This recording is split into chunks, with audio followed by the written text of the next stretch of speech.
That is a. Nice. Brought the police chief, so I got some, I feel like I got a little swagger. I'm Don't get ahead of kidding, I'm yourself. teasing. Don't get ahead of yourself. Welcome to the workshop, Route 2 workshop for the Orono Town Council for September 30th. It's been a long day and I'm shaking off my day and getting ready for my council work, so, and I'm sure we all are. We'll do a roll call first. We have Councilor Leo Kenny's here, Matt Powers, Dan Demerit, Councilor Rob Laraway, and Jacob Baker is here, and we're expecting Councilor Marks as well, and we're joined by some staff, members of the public, and Town Manager Clint DeShad. So we thought Clint would give us an overview of what we have before us, what's been posted to the public agenda, where we are now, and then we're gonna kind of talk through it. We'll allow people in the audience with us and some folks online to contribute at some point in the conversation. We're not gonna start with a formal public comment period, but we'll entertain and engage people as we go. But this is a workshop, so it's pretty free-flowing and a chance for us to talk about what we've got in front of us and where we're headed in terms of our decision making. Clint? Yeah, so within the agenda, the majority of the items represent what you've talked about in recent history, meaning about a past year and 2-3 months. We didn't, and again, Route 2 has existed in Orono forever and will continue to exist here forever. There's been a lot of conversations about Route 2 over the years, but we focused for these packets on the conversations that you've been dealing with since about the time you started working with Sebago on this concept plan. Included in there, the first 2 items that are attached is the planning study draft from them, as well as the technical appendix. The technical appendix is exactly that, a technical appendix. It's there. So that everybody knows what was available. It is a lot of information and written for people that are building roads on a regular basis. It's very technical. Within the planning study, it's set up, and the way that reads is just so people understand is that the majority, the first 2/3 of that is what you've seen or has been presented to the community. It's your concepts, it's the history of the work, analyzed for somebody to know what the past, I'd say about back to 2017, I think is the earliest document they reference in there, and they actually attach or link a lot of those. The other one that's added, the 3rd document's a memo on the comp plan. Staff go through and research to know how often this is called out as a project in your community, whether you know what is recommended and what is the town adopted as goals for the corridor. And we can talk about those if you want. The council questions. About 47 numbered questions with some subparts. Those are predominantly answered by me, with support from staff and some with the consultants. When you read that, it starts with a disclaimer. I'm not an engineer, nor have I lived here for 25 years and know the history of what we want for this community. But I was able to put some context, research some other places where you can see it. I also spoke to the Maine Department of Transportation Planning Office, and they provided a lot of clarity about the process and how to go forward. That's summarized there as well on the options, preferred directions, if you will, on how you could go forward and what that means, what PE looks like, how long of a process that could be. And in short, it ends with kind of that you're looking for a project funding in the year 2028, which means construction would be at earliest summer of 28, probably more likely spring 29, if you were to move forward, and if it was funded through all those programs. There's a draft resolve. There's also a copy of your themes. There's a draft resolve that council chair is working with me to provide some context for you a little later if you want to get into that for what we could do at the next meeting. There's the infographic of the timeline showing us at step 2, basically a 13-step process with the Maine Department of Transportation. So we're still early on, but we're at the step 2 is at the decision of whether you want to go to professional engineer, preliminary engineering with the state of Maine. There's the comments that we received from the community. And again, I called that out in the question and answers. The community questions, a lot are already answered because the council asked the same questions. So that's why we focused on those first. The Route 2 concept plans from the original to where they are, the presentation slides is there again. And then the last 2 added today based upon some feedback we were receiving in 2021. It wasn't necessarily a report, but Sebago did concepts for you that led to a selected concept from the bridge to Kelly Road to do just bike ped improvements and fix some of your sidewalks, a little bit more crosswalks. That was estimated about 1.8 million. It led to a CDS funding request that came back at 2.4. I've got a copy of that letter that was originally submitted that we would match 500,000. Again, that's with cooperation with Maine Department of Transportation, whether that's town match or a split of town and others, but that would be a construction project. That money is there and is available for a project worth up to 2.4 million. And we can talk about what that, but there's photos. If you want to do some comparison of what 2.4 looks like compared to the 35 million in this draft report, we can talk about those as well. And then the last one is in 2021, you also completed a pedestrian safety action plan as a community. And when you read that, there's short, middle, and long-term goals. It's for the entire town. You'll see references to Stillwater all over, but Route 2 was a large portion of that as well. And there's some crosswalking you could do with that for the report and what's back, because that was a big part of how they came forward with this concept. So a lot of work. It's a very long report, but I think if you wanted to, and as I've shared with before, the back third of the current planning study concept is where they talk about their recommendations and what they heard from the feedback and what they're sharing to the Department of Transportation. But it's not done. This isn't a buildable plan. It is a lot of areas left to study. So I don't know if you want to look at questions, where you want to go, but I'm going to kick it to you. Yeah, let's talk about, let's try to keep you out of the line of fire. Sure. Yeah. So I think it makes sense for us to go through the report and talk about, with the understanding that there's still an opportunity to ask for an area of emphasis if we think there's something that's underemphasized in terms of the report. But I think it makes sense for us to go through the report with that in mind, particularly the last third of it, which is kind of the updates and reflects the themes that we shared.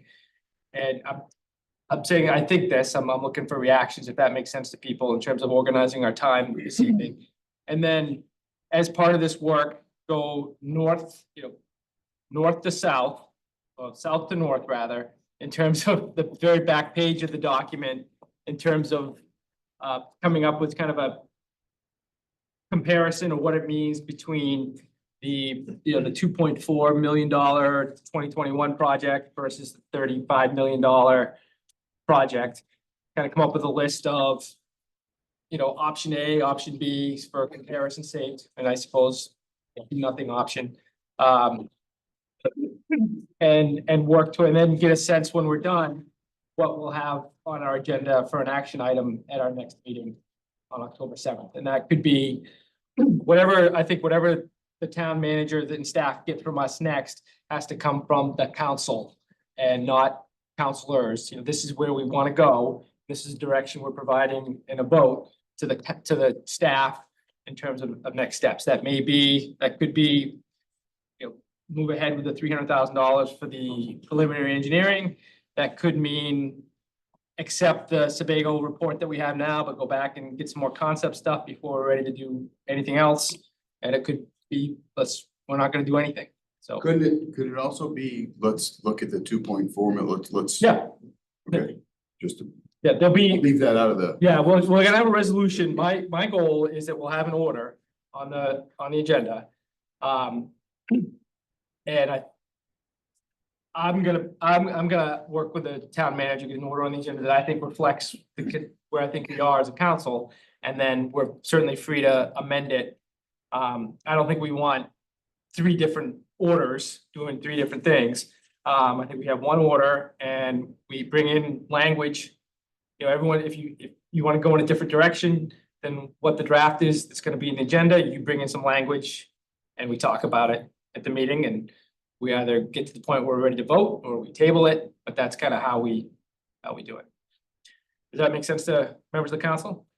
Yeah, I was wondering, I know you said sort of it's not a dedicated public input time, but since we have so many people who come out, Yeah. I wonder if we might, if you thought it might be appropriate for us to start seeing what initial thoughts are that might guide some of our discussion, maybe see how those comments are relevant and maybe have another option Yeah. at the end. I think it would make sense if folks are, you know, my admonishment for silence at the beginning aside. I was just kidding. Sarah, you missed it. I was. What? You would full dictator. Yeah, I would pretty heavy into it. But anyway, I would welcome, I think we'd welcome, you know, if there are brief public comments to start over what's been presented, if people want to take, and then as we engage, if people have something they want to share, and then we'll come back to people at the end too. So yeah. Oh, Can I Council Kenny? maybe just jump in with a comment and a question? Sure. I said this to Clint and I just want to say it here again, that I'm completely disappointed that we had a public meeting, we had a lot of public input, and here we sit with a 62-page report to talk amongst ourselves and try to decipher, and that the public is not being represented to based on what they gave for input. I don't think it sends a good message to the public personally. When you show up for a meeting, you give a bunch of input, and you don't get anything back other than a 62-page report that we're now gonna kind of try to talk through. So I wanted to say that out loud. And also, just so, because you left that off about being an option for I don't know what that $2.4 million plan was. It's probably in one of these attachments, but just so we're all on the same page, I read Clint had a Q&A with Maine DOT, and you've said it, you've kind of said it, but one of the options is that there's a $2.4 million plan out there. And all I can think of is it's like to do crosswalks and other stuff, I'm assuming, Yeah. lit crosswalks. And we have the money that's allocated to do that. We're talking about using that money potentially. We're also talking about using that money to potentially go towards the professional or professional engineering study, correct? So there's a pot there. We can use it to do a project, or we can use it to engage in this next. I probably should have clarified that better, but in the Q&A, the 2.4 million is not there for engineering. That is being funded separately. That money exists and that will come from the DOT as a study, but their match is there. They will not use the 2.4 million towards the match. It's additional money. The 2.4 million will sit there waiting for a construction project for bike ped. It's either the 2.4 million goes toward the smaller $2.4 million project, or it just sits and waits for a bigger project. It doesn't get used for the engineering study. It can't be used for that. Okay, so with that said, there was a $3 million engineering study on the table that I thought previously, 2.4 from that, and then 300 from us, 300 from the state. We had a $3 million engineering project that has to be done up front. Is that accurate? There is a $3 million design project that needs to be done first if you want to pursue the 30. And what would the funding be for that? 300,000 of our money, 2.7 from the state and federal government, which my understanding is already there waiting for us in the operating resources. It's just a different Yeah. thing. Different pot of Yeah. money. But that is already approved also. They're waiting. If we say yes, they're saying yes. I see.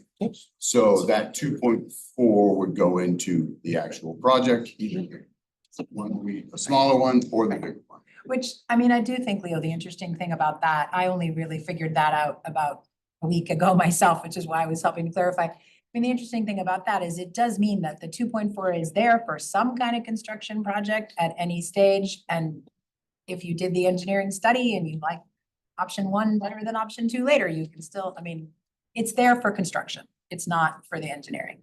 So. And I thought you had specifically asked at the last meeting, what did we get for that 2.4? Does anyone here at the table know that? I don't know that. It's the last center on, I attachment think, that yeah. Clint, it's the last attachment that Clint added to the agenda is the design from 2021, which, as I think Clint can speak to this, but I think that's the $2.4 million plan or 3 million-ish plan. Not the 11-page one that goes street down Main Yes. Street. That one. That's the one, the 11-pager. Yeah. That has a 1-page budget at the back. It's way under because the CDS funding grew. And it's probably an estimate at best, but it needs to be fully designed, but there is it starts at the bridge, goes all the way to Kelly Road. For the majority of the project, it's a bike lane. thanks for clarifying. Just got this today, didn't Yeah. realize that's what it was. Yeah. Good to know. It's the bike lane, it's also the ADA compliant sidewalks with the telephone poles out of the sidewalks or not? Telephone poles are still in the sidewalks? That would stay. Okay. Majority of infrastructure Good to remains. know. Thanks. Okay. All set? So what do we, Yeah, just to kind of emphasize also what I think pedestrian bike safety, there was a study that showed 4 pedestrian accidents over 5 years and 6 bike accidents over 6 years. Over 5 years, over those same 5 years. Okay. Correct? That's kind of that's the crux of what we're trying to solve, I guess, from a bike and pedestrian safety. That's how I'm kind of looking at yeah, that. this is a question of there's two things to, you got accidents and you got, whether people are using the facilities because they just are not using the facilities because they don't feel safe on them.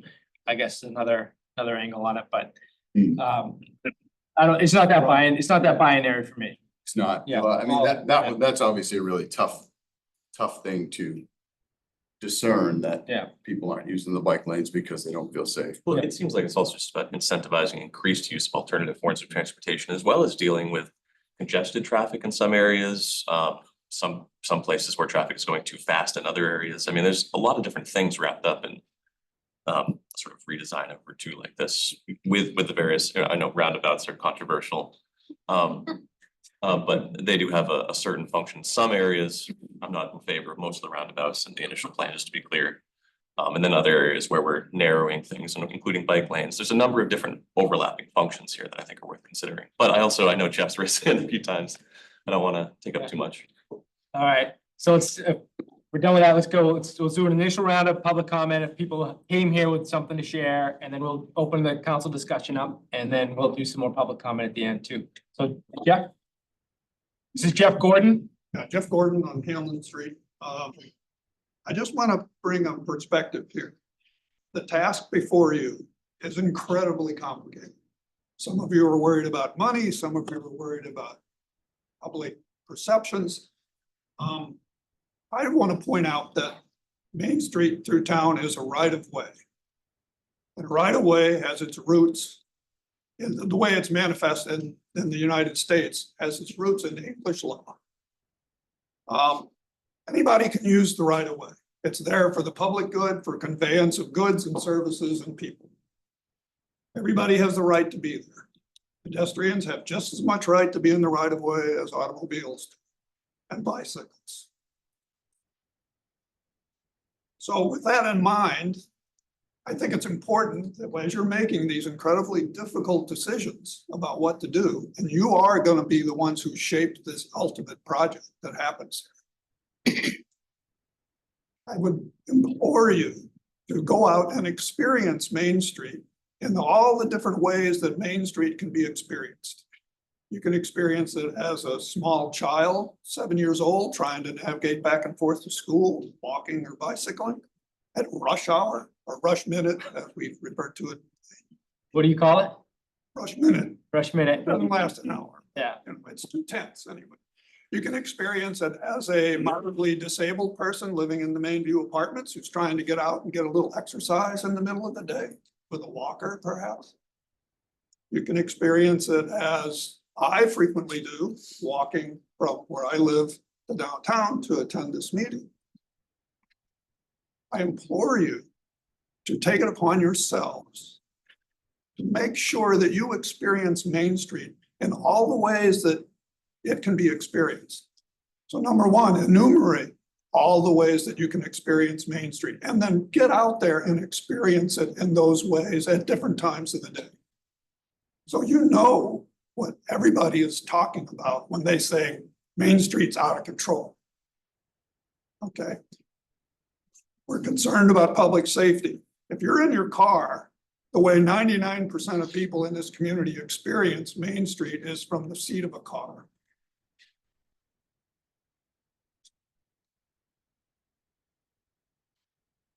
The best way to control the speed on Main Street is to drive the speed limit yourself and see how that feels. I know how I feel when I drive 25 miles an hour down Main Street. I feel annoyed, I feel irritated, I feel impatient.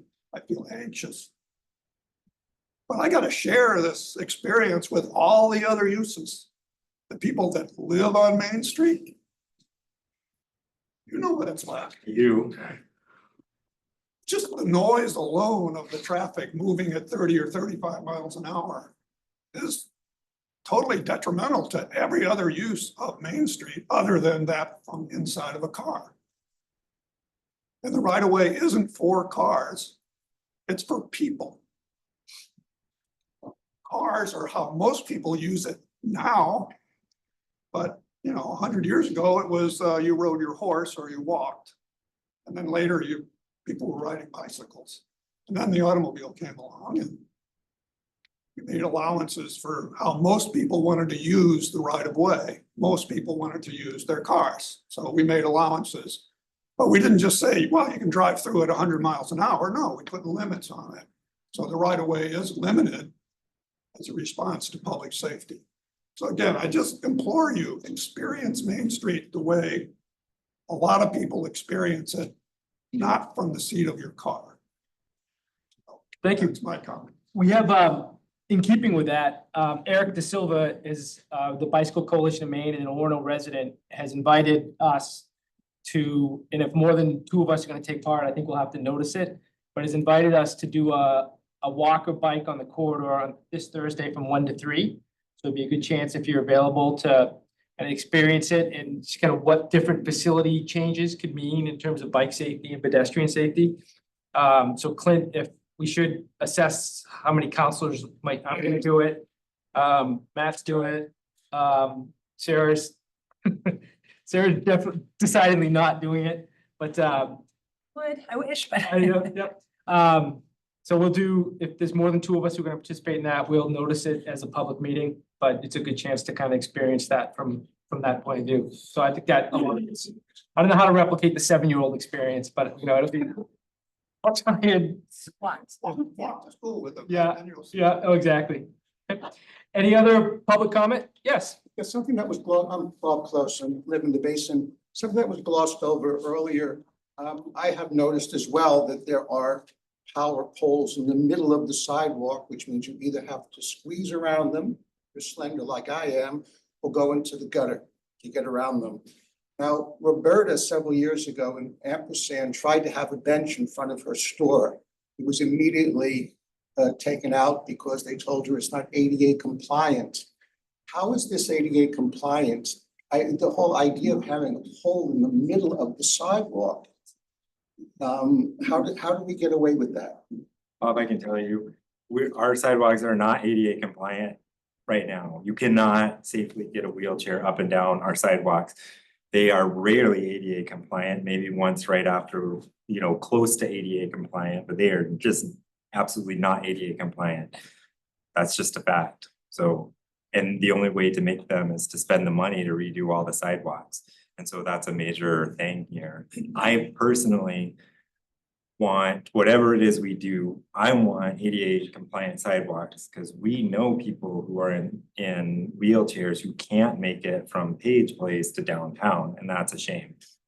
And then the walker issue that you've put, people in walkers, there's so many cracks and so many potholes and so many things, and it's just a function of being here in Maine and not having the resources to make it ADA compliant.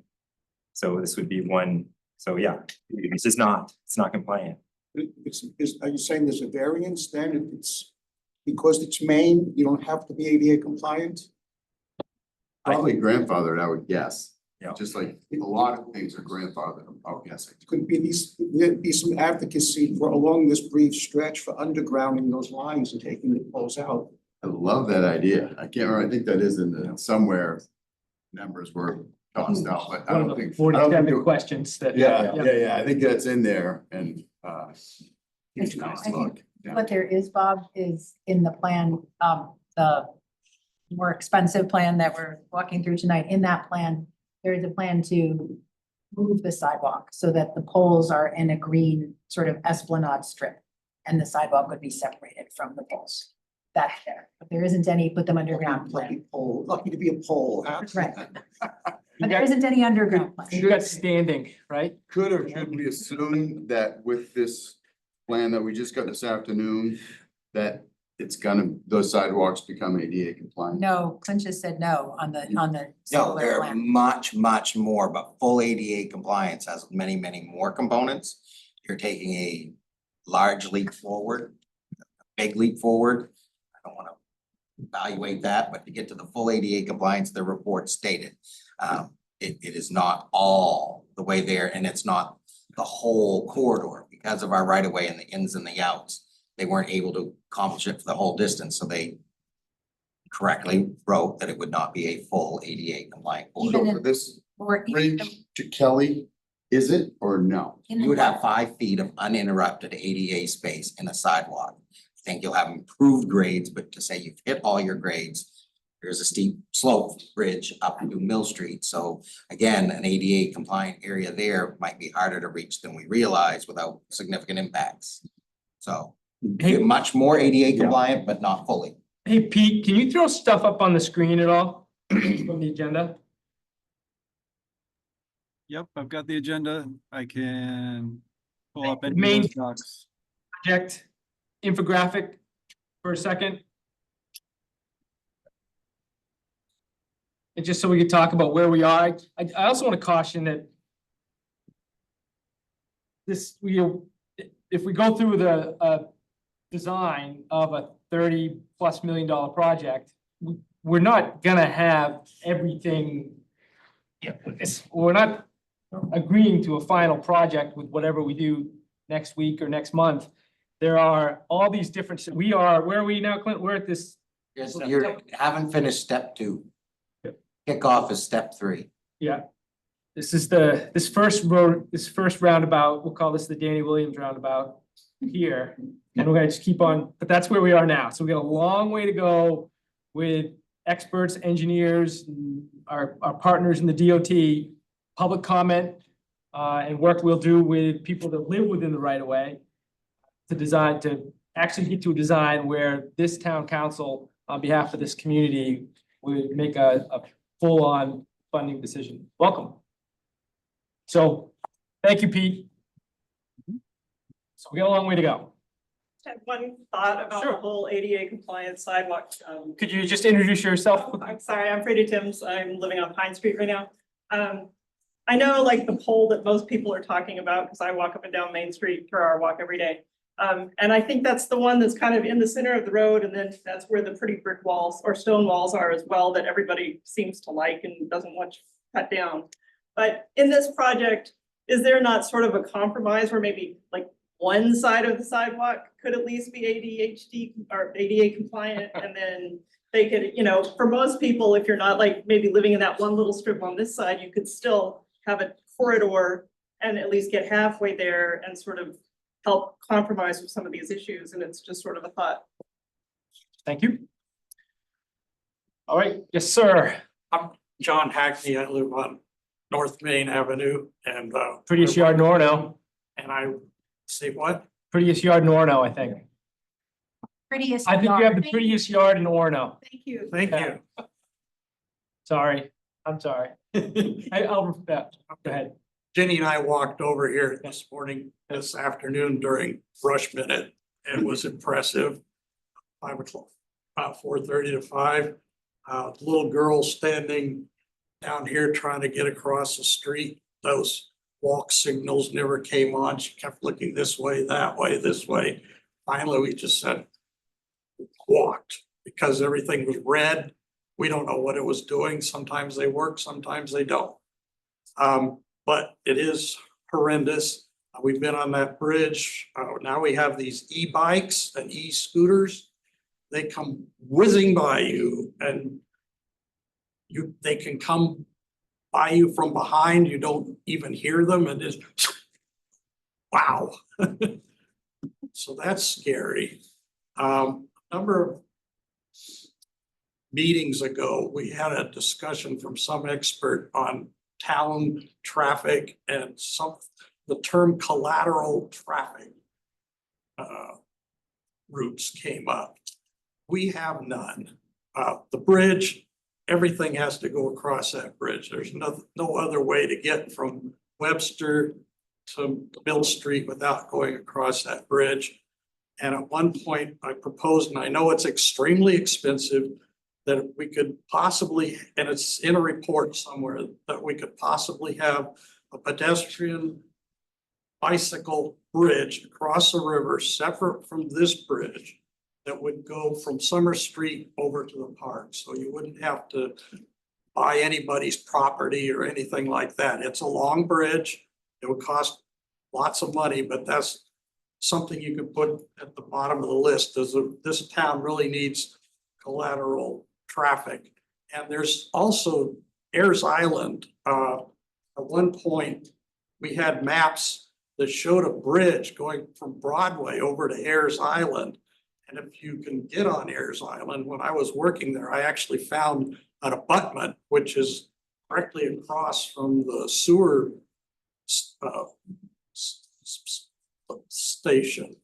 So at some point, something was down there. People say, no, there was never really a bridge. It was just a developer's plan. But George Gagne years ago said that he used to walk across some kind of a floating bridge to get to the mill to give his father his lunch at lunch bucket at lunchtime. So something was across there. So that's another possible piece of collateral traffic. And the third thing I wanted to say is I know you're debating 3 million versus 30 million versus 2.1 million. And what it's all going to come down to the taxpayer is what's it going to do to the tax bill?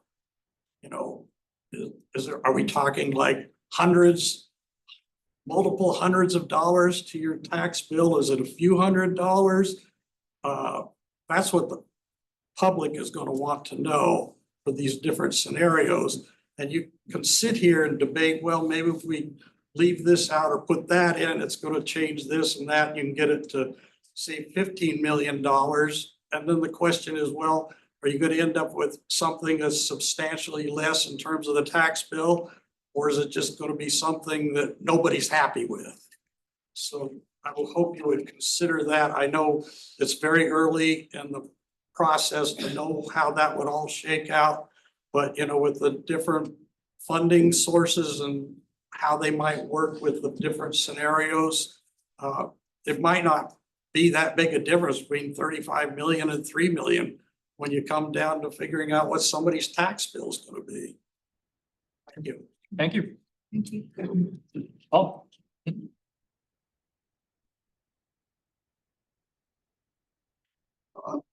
Paul Smith, taxpayer, Orono, Maine.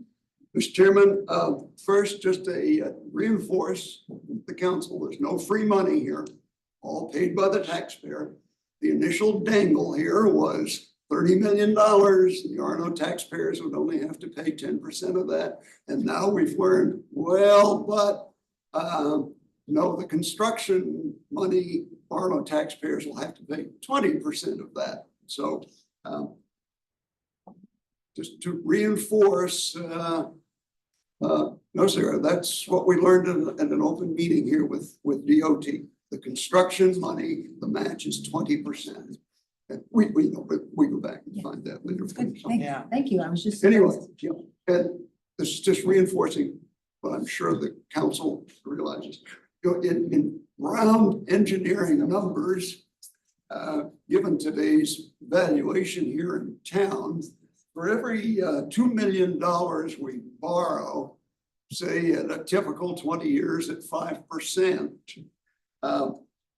that adds 25 cents to the mill rate during the duration of that 20-year bond. So that's round numbers. Just tells us, no, it's not 10 cents and it's not $1, 25 cents for every 2 million we borrow.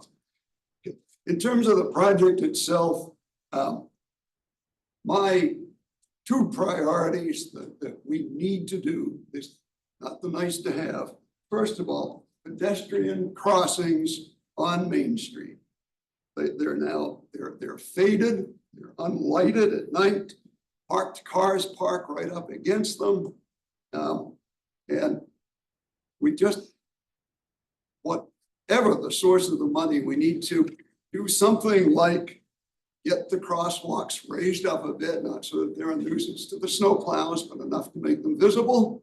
We need to surface them with pavers of contrasting color with black contrast with the blacktop. Make sure they are lighted with streetlights at night. And add the nice pedestrian activated signals like we have out on the crosswalks at the roundabout at Rangeley Road. Second is sidewalks and regain the space in the public right of way for our sidewalks. And landscaping, yards have encroached, nice stone walls encroach in the right of way. So let's do what we can on the sidewalks to regain that space, give us space to get around the poles, which aren't going to move, and do what we can to get at least passable sidewalk up and down the street. Thanks. Thanks, Paul. Yes, could you just, Nancy Larson, Public Works down here. Hey, Nancy. I was here for the meeting when Sebago talked about the plan. And I'm not an engineer, but it was one plan. We're talking $35 million. It would be great to have another look at that plan. Is it really going to give pedestrian safety? Is it really going to improve things in town? Urban renewal, there was a lot of money. I grew up in Auburn. We had a beautiful marble post office. There was money for urban renewal. They took down the post office because the money was there. So I'm just a little concerned that we're chasing the money and going for a much bigger project than we really need. I think what Mr. Smith is saying about the smaller improvements is really important to look at. I'd like another look at that from, and it sounds like there is something else from the council. But the problem with maintenance of the proposal that was made by the engineers, I think a lot of people talked about how is that going to be taken care of? Will it be maintained over the years with the esplanades and all of that? And also just that one specific thing, Roberta was saying, please don't change the parking on Mill Street. We don't want parallel parking on Mill Street. And I have to say, I would find that a nightmare. It's already kind of squashed in. Thank you. thank you. And just a comment or a response, I guess, to the maintenance. I think we did hear that with the larger plan, it's effectively one staff added, which I can't, if it was 30 or 40, it seems like all in would be probably closer to 50,000 a year. But one staff member with benefits, I typically thought we used 50, but so that was answered to us, correct? It's in the question document that's linked to the agenda. They've And got it. Clint can speak to it, but actually, Leo, I think it's two separate figures. It's 30 or 40,000 in like supplies and other stuff and a full-time person. Okay. I don't think that was the full-time person. I think it's 30, 40 plus a full-time person. Is that correct, Clint? It's a tough question. The way we answered it is to put it in a vacuum. And today, we've had some reductions of staff at Public Works. We would not be able to sustain the reductions that we've had. So we need one person back and a piece of equipment to do wider sidewalks as recommended. That being said, you gotta be careful. 10 years from now, the technology for how you maintain sidewalks can be improved to such a fashion that may be a half a person. And it might be more capital costs. You just, you know, it's, well, again, sometimes, you know, certain things that go up in the amount of staff you need, certain things reduce the amount of staff you need. We looked at it as a picture here today, here now. Reduction of traffic lights on the corridor, if we pursue that, will have savings to the town in staff hours and staff outside consultants. Because those are higher maintenance costs because they're more expensive when you do it compared to a roundabout that just needs to be swept and plowed. And if there's an esplanade to mow. So it's hard to put that full evaluation. There are pluses and minuses that affect each other, but there would be an expectation of a cost increase for a $30 million project and grant. We're not replacing Mike Smart with a robot. Yeah. Oh, Let's no, just no, get the no, word no. back to Mike. Yeah. With that said, that there's no change in the lighting in the current plan, I don't believe. So we still have the same traffic lights that we have, except for Kelly. And College Ave. College Ave. And we'd upgrade what we have now, so it is you don't know what kind of experience you're gonna get when you press those buttons to try and cross it. Clinton, Oh, I'm sorry, one more member of the public, and then we'll just kind of. Sorry. I'm Scott, I live on Main Street down here, and I'm kind of new to all this and the meetings here and the planning, but you know, the problem that I see it is just an unending stream of traffic. It just, especially in the mornings and the evenings, it just doesn't stop. Even with the one light here, it's nonstop. So you're, you know, kind of depending on the niceness of drivers to let you in or let you out, or to work your way into the flow of traffic. So I don't see the flow of traffic really decreasing at any time. I think this collateral traffic idea is worth looking into, because there really are no other ways of moving around here. So, you know, if you're gonna do that, these roundabouts, I don't really see that helping out the pedestrian that much. You still have an unending flow of traffic, it just routes it in a nice way, but how do those pedestrians get across the road, or how do people coming in get let in or let in, you know, into the flow of traffic? I think that's a big problem. You've got two schools here. That's a large part of the crossover in the mornings and the afternoons is pickup or drop off. So it seems like you've got to have some better traffic lights at these school areas, the high school and the lower school here, to just let people in and out. Because again, you're banking on people being nice enough to stop and flag you in, but that doesn't seem like the most efficient way, and you know, probably leads to some accidents. I don't have the numbers on accidents that happen, but I don't know, it's a boom in town, right? So it's gonna keep expanding in terms of flow. Yeah. So expanding some walkways, bike paths are nice, but I can guarantee you, this is not all potential bikers, you know, that are causing the flow of traffic. So just some thoughts. And it's one of the challenges this whole process too is, you know, we put up the infographic before. There's also, you know, state or federal regulations that determine, that really drive this process, and then the types of decisions like, you know, the Westwood, traffic light at Westwood, whether we could get one of those or not. I can't believe that we can't revisit that as part over the next couple of years as part of this engineering process. But people have seemed pretty set on saying we can't do it, or at least the people we've talked to so far. So that's frustrating. James? Hi, good evening. My name is James Garrity. I live on 109 Main Street in Orono. Has there been any studies or questionnaires or surveys about the impact of the bridge construction on Stillwater? Because I'm not sure whether some of the impact on the traffic down Main Street from the university is because people want to avoid that construction project. And secondly, has there been any discussion with the university to encourage people to use that route once that project is complete to mitigate some of this rush minute traffic? Sure. Second part of it is, we talked about this walk coming up next Thursday or the Thursday. I rode my bike today, and I'm an avid cyclist through this section.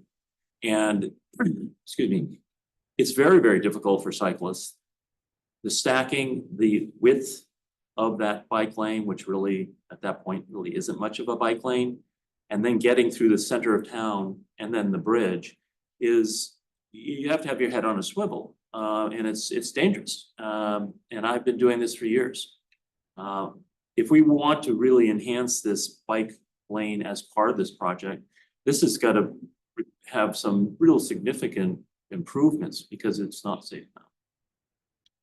Thank you.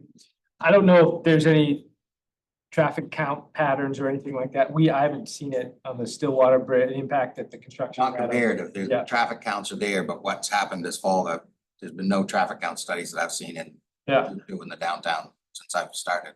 It's a remarkable little project. They built a bridge so they could build a bridge, which is. And I've just got a quick. Hey, Thanks. Danny Williams, I live on 106 Main Street, and I've got a question. Leo, you mentioned earlier, you cited the statistics of the accidents and the Pedestrian bicycle. And forgive me, I don't mean to be insensitive. Is that a lot or a little? Do we know? We don't.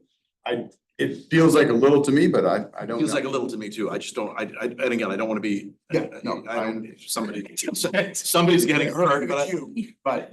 But it also did have some descriptors that, well, one of them was from somebody waving a car out, kind of what we were just talking about here. You're under the mercy of people waving you, and sometimes that happens and it's 4 lanes and you get waved out and then the next car Correct. comes along. Right. So I mean, it's a lot of it, it's the type, and that's my line of thinking is if, okay, is 4 bad?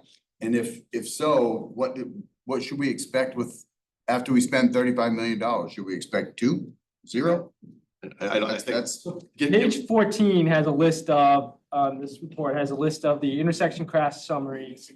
And I don't know how far back they go, but there's 8 at the number of crashes, 8 at the intersection of Kelly Road, 1 at Page Place, 1 at Island Avenue, 1 at Harrison Avenue, 5 at Westwood, 3 at Goodridge, 6 at Pine Street, 12 at Mill Street and Bennett, that's no surprise, right? 2 at Oak Street, 8 at North Main, 11 at College Ave, 3 at Grove Street. You stop me. when you- So those are car accidents. We're talking about pedestrian and bicycles, which Yeah. is, I think. It's a 3-year period from. that sounds like a lot to me. That's not- Leo, does, with 11,000 cars going through every day, does that sound like a lot of car accidents? Sounds like not very many car accidents to me, and maybe we shouldn't do anything. It doesn't sound like that many for 11. I agree. Yeah. So I mean, and So I'm saying, I don't should we know. That's improve the question. road?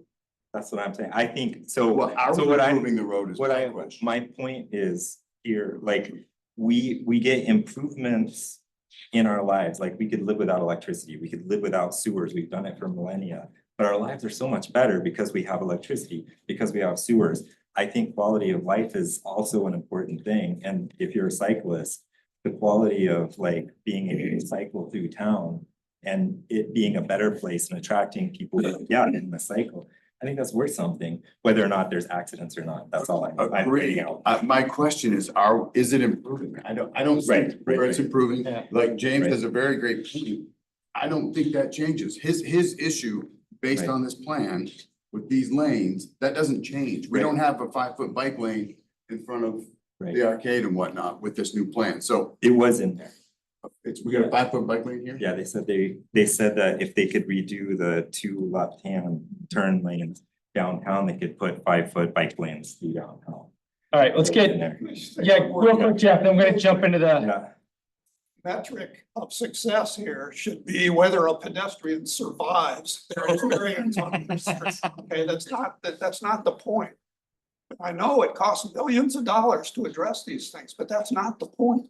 That should be the metric of success, survival. Safety is, I think safety is, but so I think as far as I know, all of those people survived. I don't think we've had, I don't think. I just So- take me literally, but if I'm out there and I have immense property damage or whatever it is, or I'm scared to death, walking down here tonight, I had 2 cars run through this crosswalk when I'm in the crosswalk.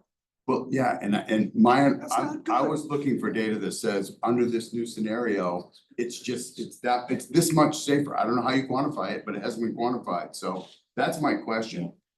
I haven't seen it quantified. Numbers of accidents, so that would suggest it's not the way to.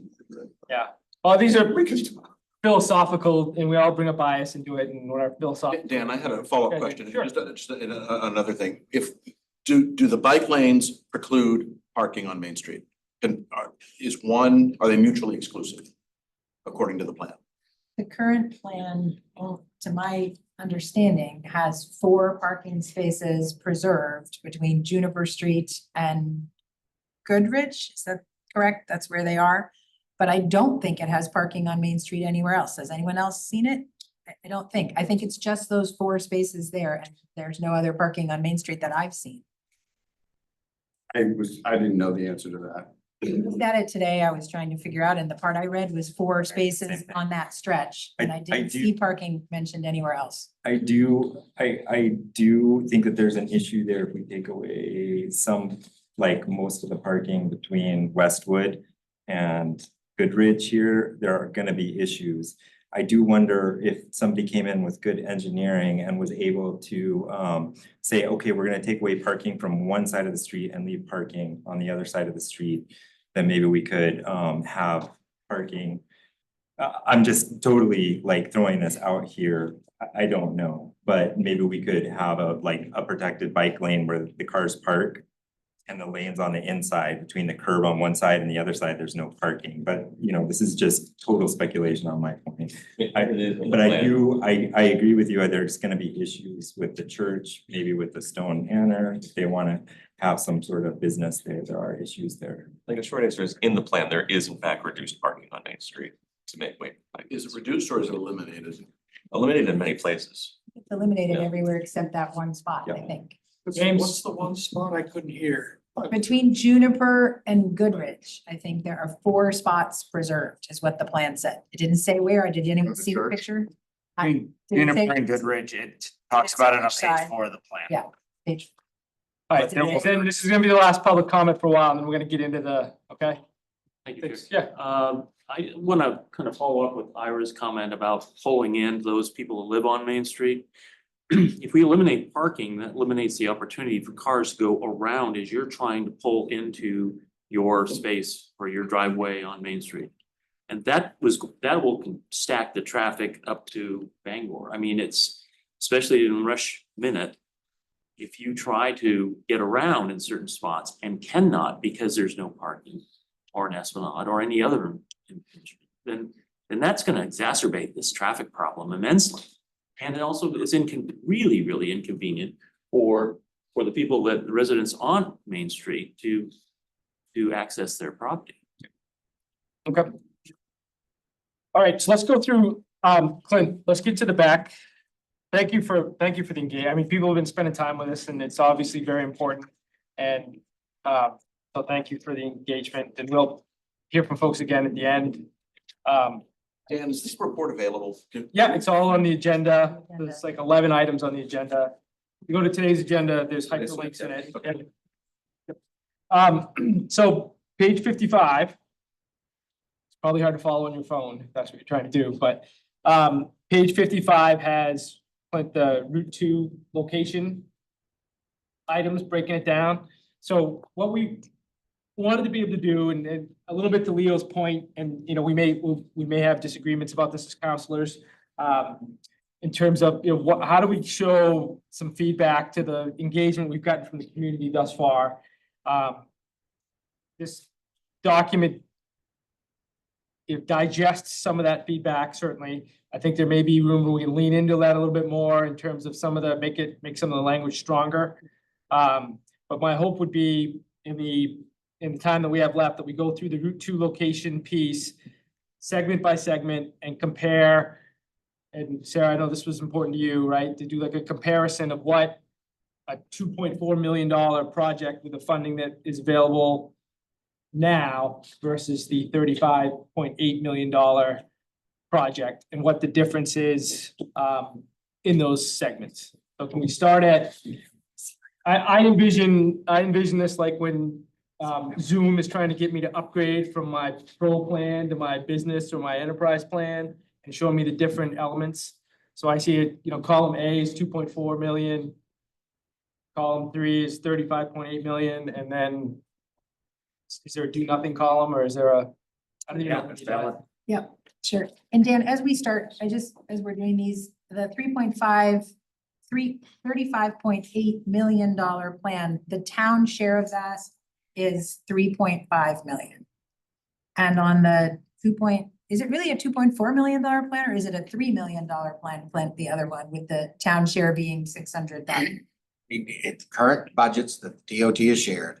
It's worth 300,000 to get the engineering done and 3 million to do the complete raise grant project.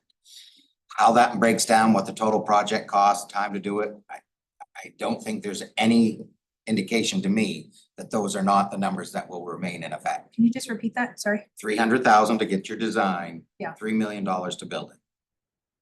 Were you asking about the other plan, the smaller plan? I was asking about the 2021. The only thing I have on the 2021 is I have a CDS application that said that we would have a non-federal match of 506,000. Yeah, that'd be great. I have no idea where that's coming from. Okay, so really that's a $500,000 to the taxpayer, to Paul's point or whoever's point about it, the taxpayer money that matters. That's the $500,000 plan, and this is a 3.5 million, when we're talking what goes to the taxpayers. Yep. Correct. Okay, thank you. Thank you. Appreciate that. I think that'd be really helpful. And we also, in Paul's point about the 20% for construction costs, that's different than what I understood, so. The 20% was mentioned at hearings and meetings before I think I got here because we were debating what the share was. Right now, from the last meeting from a few weeks ago, we say 10%. Town portion, 10%. State's in for 10, federal government's in for 80. So that's the number in that last meeting they told me. Again, we have no agreements, no MOUs, no contracts. That's the number that's been indicated that we can share publicly. All right, 10%. 10%. Thank you. all right, so let's go through, so we got a $3 million column. More or less, it's called a $3 million project and a $35 million. Simplicity stake, is that the easy enough? Because we could spend more local money on the $3 million project if we wanted to, right? Yep. Yep. That's just the money that's available to Orono because of the congressional, The raise grants. Yep, Raise that are grants, available now. Yep. federal congressional mandate. Oh, it's We all don't call good. them earmarks anymore, do we? We call it That's congressional. the CDS. We have the raise grants, not CDS fund. It's a separate program that they put together a few years ago that's expected to continue through 2029. Few more years. The CDS is there for whatever length of time. Raise grants are funded through, I thought 2029 was what they told me at the meeting with planners, but those are, you can Google it. Federal raise, RAISE grants, right there. You can get a lot of information. And that is the funding source that would drive the Full construction. $35 million. Right, 30 million is what they like to see in capital. So we got a $3 million project and a 30 million. So that's how we're gonna talk about it. Just for- What's the question? Sure. Does the 3.6 of the big plan, does that include our share of the engineering phase? Yes. It does, okay, perfect. Okay, so Main Street to Kelly Road, Main Street, Kelly Road to Dirigo Drive. So on the $3 million plan, how do we see that shaking out? What do we see for investments in that? For the drawings that are in your packet, you get a turning lane headed south on Main Street at Kelly Road, and you get a bike lane on each side of the road. Okay. And then compare that, and that's the thing that was just added to the agenda today for. Yep. That's the, what you're. That's, and it's been a, yeah, multiple meetings, yep. All right, then for the bigger initiative. How do we compare that work in that space? Is it similar or roundabout at Kelly? Cost the big change roundabout. Okay, And then in addition, you have some storm drainage that there's not much underground storm drainage there, but there is some more work because they're dealing with right of way. So you would have sidewalk and bike lane improvements that are different than a turning lane. So there's more approach bike ped facilities. And don't forget, we get sidewalks. Correct. There are no sidewalks there Correct. currently. In the 2021 plan, there were no sidewalks There were in no this area sidewalks. and in this plan. In this plan, we get sidewalks on both sides of Main Street all the way to Kelly Road. So that currently, that would mean that there would be a sidewalk on the east side of Main Street from Kelly Road all the way to Island Avenue, where there is no sidewalk right now. There's just zero sidewalk. And then it also put a sidewalk on the west side, which is important.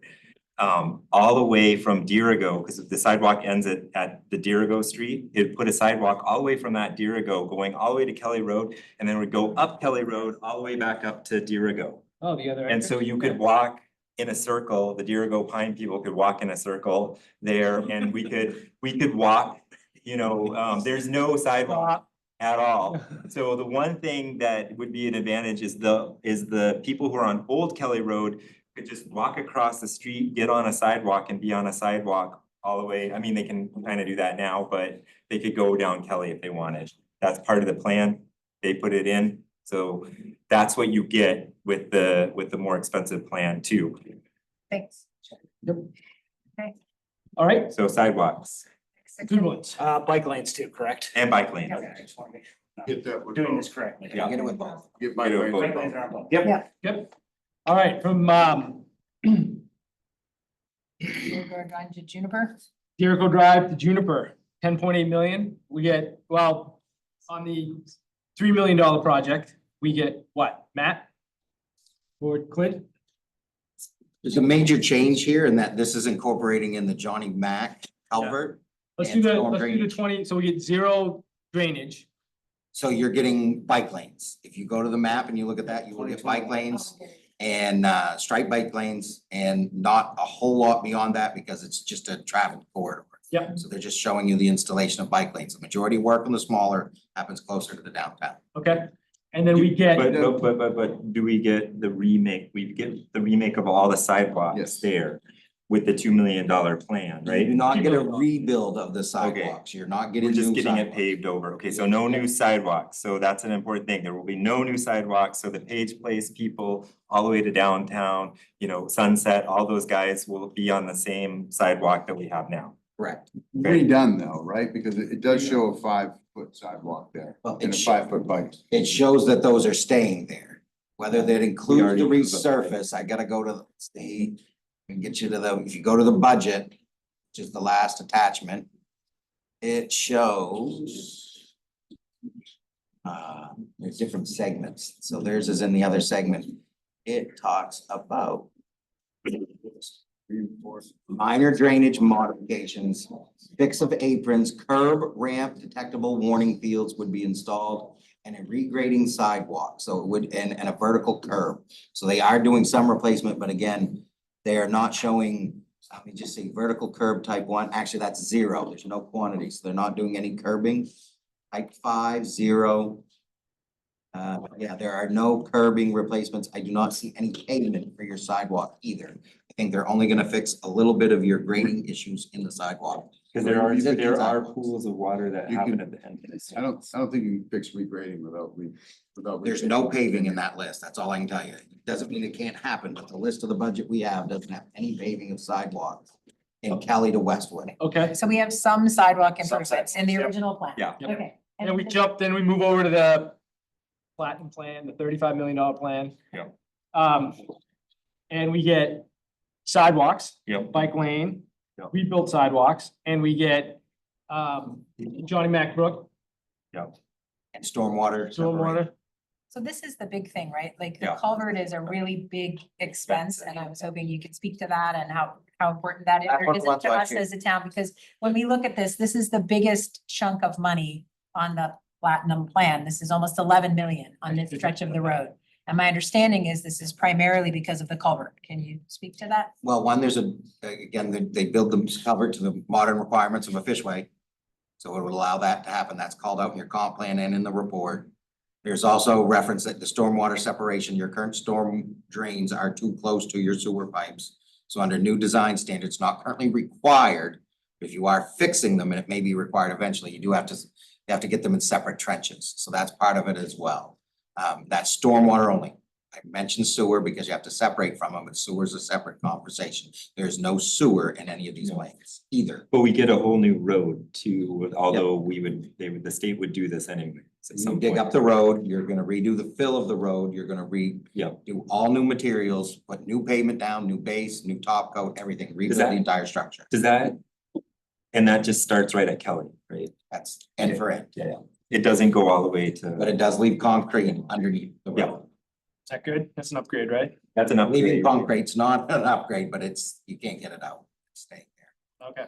That's, every project they do on Route 2 leaves the concrete underneath. Is there a point where we talk about the sewer pipe? Sewer pipes about where you're at. Yeah. Both projects, the sewer's gonna happen. The amount of sewer is It's- inconsequential. Yeah, because it's happen. gonna happen. Cost It's gonna of thing happen on either each way. project. We'll need to do the sewer, that project's at design, has No been for a while. differentiation, we don't, there's no, okay, there's The no, only estimate, I mean, again, it was very tough. We spoke to a couple of our engineering firms. There's probably the biggest benefit's not money, it's the timing. You would do them at the same time, so it might reduce your construction season. And if you're to put a number on it, my best guess was $100,000 savings, but that is at best, and you'll never know what you saved because you're never gonna bid the other one. So you're never gonna know what you saved. It could have been more. It's not, It's not easy being a town manager. Yeah. No. Don't come back and say you said, Yeah. because we don't know, because we'll never bid the offer. yeah, Did you, okay, have so you, the sewer's kind of a wash. did you find out the culvert pricing or under Johnny Mac? Haven't been able to get that one down. I've been working on it. We haven't got very far on that, and or the age. I don't know the age and what the estimated need and replacement cost. I think if we can get Chris to get another 100 years out of that pipe, I think we'd be good all the way around. But so there's no formal We're gonna get that pipe fixed for you. Johnny Mac, the underpass under there? Haven't found it yet. All I can tell you is multiple of your planning documents reference it being a need. Why and when and where, I've yet to locate. We're working on it. Now we got from Main Street to, Wait. oh, we're not done. Do we have more Nope, stuff? we got more stuff. So the other things that we would get with that 10, almost 11 million are crosswalks. 10 or 11 million, do you mean the? 10.8 from Main, Dirigo Drive to Juniper. We're still- Oh, okay. We're gonna get a new crosswalk at Page, is it Page? I don't remember which road there. So that's like right across from OBC. Would be Gilbert. That's it, Gilbert. That's your street. I No, live on no, your Page. Page, it's Gilbert down. So I at live on Gilbert Page. Street, there will be a crosswalk put in and it will have the RFBs, because all of the crosswalks will get the light, RFB or whatever. it Cheaper is. plan has those as well. Yeah, but I don't think it has this crosswalk. You put think in. there's an extra one added there? Yeah, I think so. The original, the smaller plan does not get crosswalks. Yeah, They hit west. the original does not get crosswalk, so this gets us a cross. I'm looking at That this seems- 2021 right now, Has it? and there are crosswalks at Gilbert. Great. on No, there the are plan. crosswalks across Gilbert, but there's one crosswalk across Main Street, right? There is. Yeah. Yeah, at Ledbetter's, At Main Street. before Ledbetter's, yeah. But I I think believe that's that's in, existing. I think that's in both plans. It's there now. It isn't there now. We run It got for taken it. away. In my mind, crosswalks are. I think they're- It is there. So. I think they're in the same. Yeah, it's inconsequential. Okay, Because they're both. Yeah, onward, and then you get the redesign at Island, whether that's good or not. what happens at The Island? Island Ave. The Island Ave, they set it up so that they can put in lights later. Turning There's a- lane. There's a turning lane and Traffic calming, yeah, Yeah, an okay. island in the middle of Main Street. There'll be a concrete or some sort of island there. little traffic diet, Yeah. little street diet. Yeah. Road diet, what we call it. All right, good. Now from Main Street at Goodrich Drive includes Juniper Drive to downtown. What do we get in the 2021 plan? This is strange. I don't really understand this category at all. This is really just like between Juniper to Goodrich. Is that what that is? Different break points in the two plans, which Yeah. made these comparisons very Yeah. hard to go through. I wanna make sure I get the right one. Juniper Drive. You are still continuing to get the bike lanes. I mean, this is the end for end, all the way to the bridge, you get the bike lanes. There is, I thought there was one additional crosswalk, because it calls it out in the budget that there's an additional crosswalk. I can't tell you exactly, because I believe the Spencer one is already there. We don't have one now. but- You don't? No, there's no crosswalk between Kelly until you get to Westwood Drive. There's no crosswalk. Okay, on well, it Main calls Street. for one at Spencer Street. And that also shows in the 2021 plan. Yeah. That's what you're looking. That's what I'm saying. Yeah, Twenty got twenty-one it. calls for a crosswalk at Spencer. Okay. And then can we make a comparison to the Platinum plan? Again, this gets back to the same conversation you've had. It's new sidewalks. And again, Yep. this concept has a different layout of the road and different right of ways. Mhm. I want to make sure we call and remind people that the concept is still subject to the PE. And they may make further changes to this one way or another. So this is not meaning what you will get built. Right. This is the concept to inform some really good planners and designers at MDOT to build you what would hopefully be even a better road than the concept. Yep. So my one comment on this stretch, I think I'm trying to follow where we are, but I think that, I know that we said, no roundabouts in the center of town, which that's fine, I get. However, one of the biggest pieces to me, Jeff, as a commuter who, drives through, that's how I utilize Main Street the most, is some type of traffic calming around school hours. So the roundabouts were Sebago's way of doing that. We said no.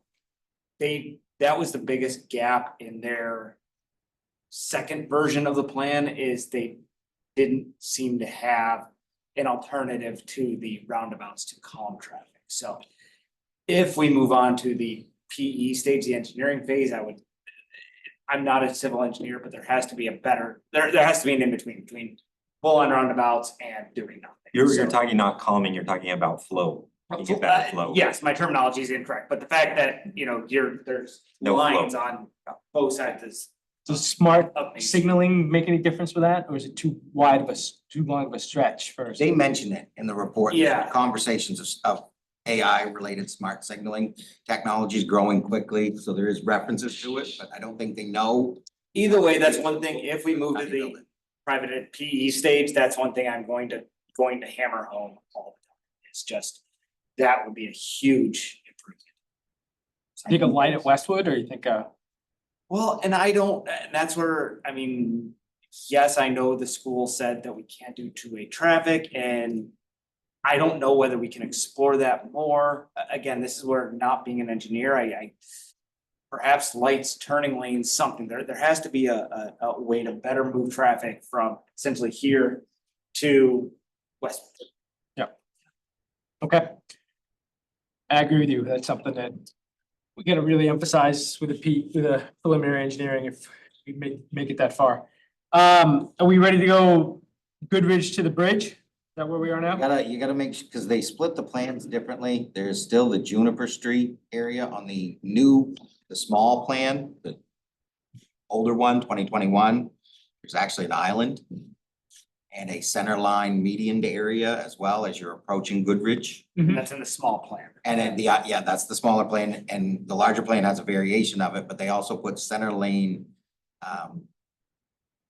reprieves as you cross, they can get a place where you could stand. Refuge, thank you. Yeah. And right in front of, what is that apartment called? It's right near Cryptic House is where I think it's close to. No, it's It's just south of Juniper Street on the 2021 plan. Yeah, I it's assume just it's the south of same Juniper. place in the number one. So, and parking, both have some parking across from Bar Harbor Trust building. That's where the parking is maintained on ones that I saw. Okay. Anything else on, and is there something to differentiate in the bigger plan? You should mention we're not doing a roundabout at Goodrich. We're That was one of the absolutely not. alternatives that is not being recommended. And the 2021, the sidewalk, sort of maybe minor improvements are happening all through that, whereas in the new plan, we would get new constructed, new engineered, new sidewalks, including that pole that's in the middle of the sidewalk on the top of the hill.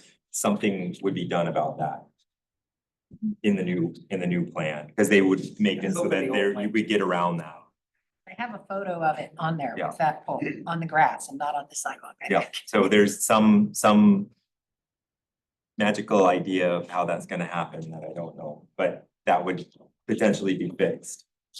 I would think we could specify in either plan that has to be fixed, but. Yeah. Okay, Here to what, Bridge? made it to the bridge, so Mill Street, Bennett too. Wait, we skipped over the center of town. We only made it to Goodrich. We have to go from Goodrich to Goodrich. Thanks. It's over there, okay, so. yeah, I thought that's where we're at. Main Street downtown, Goodrich Drive to the bridge. That's not where we just were? I don't think did we talk about that in detail? I don't think you got to the Bennett Road intersection. Yeah, I don't All think so yet. All right, let's talk about that then. What are the differences between, Well, the smaller plan is the existing layout. Some changes to how you do crosswalks, but not changing the distances. So they're gonna redo how they're done, but they're not gonna change anything to do with the physicality of the intersection. and There's that's still bike lanes and the I believe there's no bike lane headed through the Bennett. It stops at that intersection and you'd have to go down and around and come back up. That's what they're showing. They're fairly similar. There is a bike lane when you get through the intersection from just past Bennett Road, Forest Ave, going towards the town office. They're fairly similar bike lanes to what's there right now. There wasn't much improvement made to them in the 2021 plan right here in the center, right? Yeah, and as far as I Yeah. remember, and there is no bike lanes I know. between Yeah. Pine They Street, pretty much merge in. between Pine Street and Goodrich. or Mill Street, Pine and Mill, there's no bike. And Is it again, really this a is bike where you lane? do get It's just a sidewalk strip of paint. replacements. It's honestly where they begin to do replacement of the existing sidewalk. In both plans, right? And It's then all the there. new plan, And you can. and then in the newer plan, this is where they move the left turn lanes to line them up. And they say that doing that is gonna allow them to create wider bike lanes through the center of Yeah, town. is that what they Correct. said? And we've indicated, and they've written in the report that they want additional work in that engineering phase to look at that, because we indicated a desire to keep a slip lane You mean off Bennett? off Bennett. Correct. So When there's, I was talking about just on Yeah. Route 2 itself, they said by lining up the left turn lanes on Route 2, they got added space to widen the bike lane on Route 2 itself. So I wonder, is there any, I mean, we're just spitballing here anyway, Yeah. but I mean. Maybe that design wasn't done in 2021, but maybe there it is now and like, what's the? Is it moving paint? Yeah, You know, so, maybe, uh. I don't know. you have to you remember, know, 2021 mentioned in your 2024, it helped them get to this concept. They were all steps along this path. Right, but we're comparing the two, so I'm just saying, okay, if. The new plan came up with a way to have a bike lane through town, it seems conceivable that. They could add that to the old one, so. 300% 2021, just like 2024 is not fully designed and ready for bidding. So there will be changes and improvements to that as well. And 2021 has no money for right of way work. No money for right of way. So if it's paved now, it's kind of, you can What work it on it, is, but yeah. if it's not paved, you're not, touch it. They're not For right of way. for widening any road anywhere in the Or 2021 moving plan. it. Or moving it, shifting it left or right, didn't exist in the 2020. It's the exact same footprint you have now, you gotta change where the paint is, right? That's my- Not, I mean, I thought it said 5 foot, it does have 5 foot sidewalks, I thought, which. Of the existing sidewalks. Yeah. Huh? Of the existing. Oh, you're saying is it wider at that point? The one thing that we get with the new plan here is all new streetlights in downtown, so hopefully they would work better. Street lights or signals? Signals. Signals? Signal lights. Signal lights, the whole, they said upgraded, better signal lights, not street lights, sorry, signal lights. Can I ask Clint, can I ask a question? Do you know if, when they were looking at this section between Goodrich and the bridge, I know that I was fully in agreement that we do not want the right out, right in only on Pine and all the mess that that would cause, but I was just trying to think the other day, did they ever talk to us about the option of reversing the one-way traffic up, Mill Street? Not that it just, I mean, still the regular kind of parking we have, but that came out there instead of in. Did that ever get talked about? Because it would eliminate one left turn lane completely coming up the bridge. You wouldn't need a left turn lane if the traffic went the other way and came out there instead of in, which frees up a lot of space right where we keep saying we don't have enough width to get the bike lanes that we want. Would that be a Turning huge back out. conflict coming out of like a nap, we've got a There's a light, intersection though. here. well, But there's a yeah, light right there, right? For You talking there. about Oak or you talking about? I'm actually talking about Mill. Mill, like, was it ever, at one point they said there was something about reversing the flow, but would that not eliminate one left turn lane and give us extra bike? I don't know. Then you'd be turning left out of Mill at the bottom, at the midpoint of a hill, like. I don't know. Don't know. I don't know. It's something we should at least ask, I think, because if it adds a whole entire lane of width, we keep saying we don't have any extra space to work in there because Woodman's is so close and the buildings are so close to the road. I do think we should at least ask if it's possible. So We're not gonna ask, I mean, we can't, we're not No. gonna get an answer. I don't mean now. I meant Yeah, ever if we move forward. yeah, if we, thank you, thank Yes, you. not and I like to be responsive, that's the thing. back to, what are they proposing now as far as a slip lane or no slip lane or what? They said no slip lane off. I mean, they said keep the slip lane off that. On the So- plan. Functionally, there's no real change to the intersection there. Well, there really, I mean, that was the only change, and I think that from a flow standpoint was probably a net negative, so, so there's no change. I would say if I read the report, you're probably looking at that intersection being the biggest part of PE consideration of what should or shouldn't be done, what would be done. Because we have some conflicting decisions, so they're gonna have to hit that again, and it's probably gonna be a big part of the Q&A Yep. Which you would be anyway, because it's your busiest it's the biggest intersection on the entire. It says downtown border. at the bottom of page 52, it says, you know, both original concepts that they presented to us in July had eliminating the existing right turn slip lanes. And then it goes on to say, but based on conversations with the town council, preferences to prioritize vehicle flow through this approach, thus retaining the right turn slip lane. As such, it should be reconsidered during preliminary design. So that's what we wanted, that's what we discussed in our themes, and that's what's in this report. So I guess. What does that mean? At the end of the day? It means we send this, if we accept this, well, we have to accept this report so we can pay them and we can get whatever state funding comes back. When we accept this report and it gets passed on to the DOT, it's a starting point for the preliminary engineering. So we said, hey, we want to keep that slip lane. They said, okay, so you guys want Orono wants to keep slip lane. But we're gonna have to revisit this. So it's quite conceivable that they could come back and say, yeah, that's not happening. Correct? Yeah. That's when we push back and say, I don't- there, I mean, you know.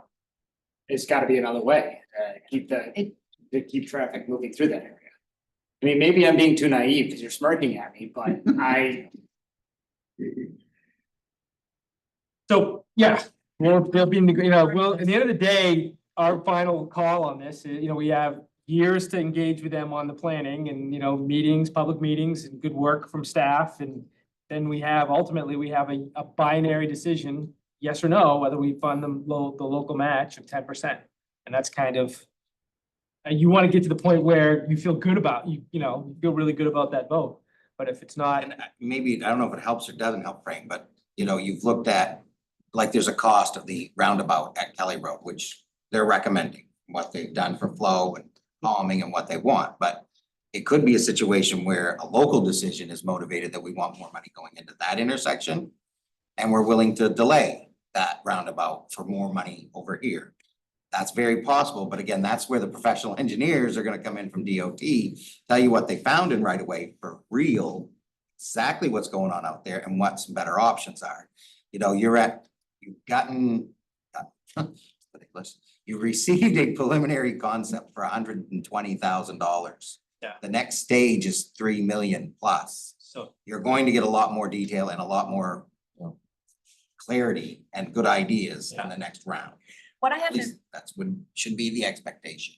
and what I haven't been exactly clear about when you're talking, it's helpful. So is it actually true that we will be able to say something like, this is a higher priority than that roundabout for us, and that will matter? Because it seems like a lot of things that are priorities to us don't matter.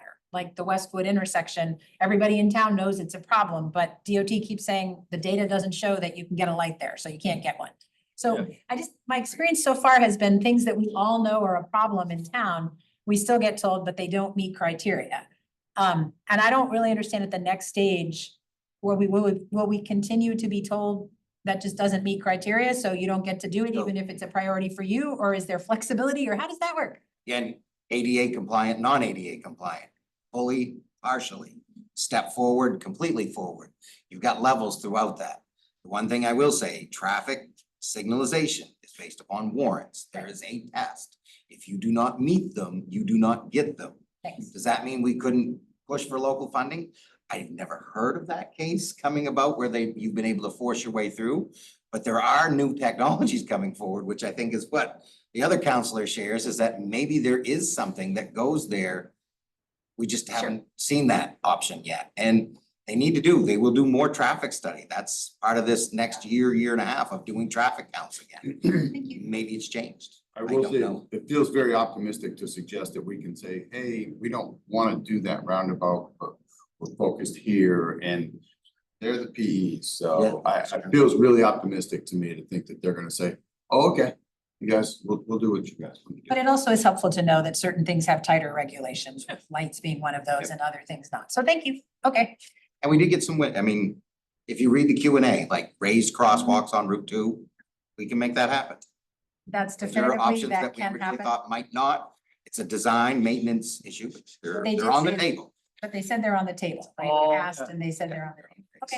A Thank you. political process and It is, decision making. yeah. There's amount of, how much go for how much gain, and if Yeah. we wanna go to war for a light at Westwood, we'll go to war for a light at Westwood and see what happens. Okay, I like our chances, so. what are we up to? All right, I think we're ready to cross the bridge, right? And again, if we can end this, we're not end this, but it's a much simpler conversation. There is nothing on the other side of the bridge for 2021. One- Everything, there's nothing else. The 2021 So plan you ends can in- go home, you can go home. It ends there. That would have been future phases. From the benefits on the other one, you're getting into your bike lanes, sidewalks, crosswalks, center medians on the farther side as you get out, some island refuge. There's also some island traffic calming, especially in the area of like the pizza, Orono Pizza. Yeah, Orono House of Pizza, sorry. There's when you look at those designs, they put some center islands, not to prevent, but just to create better, safer pedestrian crossings. So those are there, but it also prevents the cars from infringing. So it's just those sort of things. You do have the roundabout at the furthest end of town as well. Again, another one to consider. There was a lot But of not the conversation. median, no, we're not going the median. No, it's a voluntary right, not a forced right for people coming out on those side streets. And again, that's a conversation, you know, will it slow them down enough to get a roundabout at that end of town? Do you want it? Do you not? It may or may not be something that we could look at redirecting budgets. I know if they're over budget, things will be scaled back to get it on budget, so Say away a roundabout if it means, yeah, could be. moving and shaking. What was the consensus at the Park Street and University?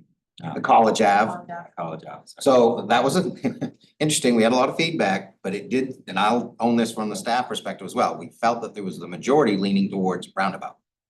Keep the roundabout.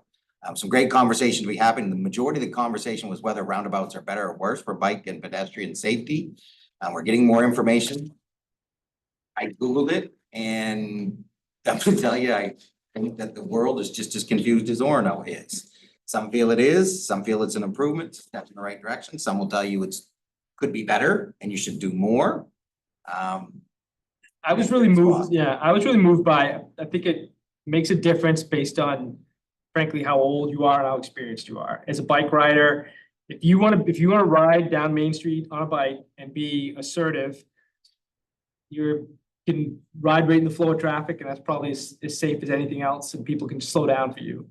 And I think that's how roundabouts work. Sometimes I go about the one at Rangeley Road, if I wanna go to Roma Joe's and I'm coming up from the university, you know, you go right through it and people have to wait for you, but for kids and, you know, people that can't ride at a speed that's comparable to what, I mean, I'm not saying I'm Tour de France, you know, or anything, but I can go 15, 20 miles an hour downhill. Yeah. And that's where I defer to Eric and the Bike Coalition Sure. to really, hash that out, so. I did have a message from Eric at one point this week when I had reached out to him about it, just saying that he felt like there's, as you're saying, two very different issues in town. There's bikeability for people that are, pretty expert bicyclists, and then there's bikeability for people like me who are really not great bicyclists and kids, right? And he really just basically said it's the second group that we should be prioritizing. Right. Because the excellent bicyclists can navigate anything, no matter what it exists, they're fine. And so he was very clear to me personally, just saying, Sarah, what you really have to be thinking about are the kids and the people like you who don't bike that much and aren't that good at it and don't really know what to do half the time. Yeah. If you have so I bike think- clothes, you're in one category, like James, right? If you've got biking clothes, in your closet, that's you, and then, yeah. And I everybody think else. that's really important if we move forward with the next step for me to really communicate to the engineering firm that that's our priority here in town, not making great bike lanes for, people who are very serious avid bicyclists who I care about also. But I think currently neither of these plans to me feel like we have met that mark. I still don't feel like we have bicycle lanes that are protected enough. And I know it's in here to ask the engineering company to look at it more. And I hope that we will push them hard to do that, for how to get a bicycle lane that's physically separated somehow from traffic everywhere we possibly can. I know it just has a reference, to encourage the engineering firm to look at it, but to me, it's really important if we move forward to advocate hard for that. I'd have a hard time voting for a final project that doesn't have some kind of separation like that. And that'll be something that I'm gonna wanna advocate for it throughout the whole thing. I have a question going back to like, some people have pointed out some needs that we need like right now. This is a 5 years down the road thing happening. And I'm just curious, that 2.7 million, is that something that, or 2.4 million? For something engineered or whatever, can we use it in chunks or does it have to be like, this is a big project and now you're using it? Because those, the RFB flashy lights are really expensive. They're like 13,000 per sign. So if you got two of them, it's like $26,000, split two of them. But I've almost been hit. Dan's almost been hit, my kid's almost been hit. Multiple of my kids at Westwood. That is a bad place and that is where our kids go to school. It needs to be repainted. I know we have a contract with somebody to repaint that. It's not happening. But can we use some of that money to put in some of these safety things where somebody isn't hit before this 5-year thing is? It's just a question of mine, because I know people want to see some of this stuff. Every middle school done, will graduate right? high school by the time this is. Yeah, and so it's just a question on the table, or is it something that we want, like, I'm talking about just a key, that's a key place, and there might be like one other key place that we should fund before this gets done, just because I think I know it's a safety issue because people go around, may not be right when there's a traffic person there, but even the traffic people, if you ask them while they're doing it, people, they get scared sometimes to walk out into the street because people aren't stopping with their stop sign. So it is an issue. Don't know, we can find out. You'd have to ask.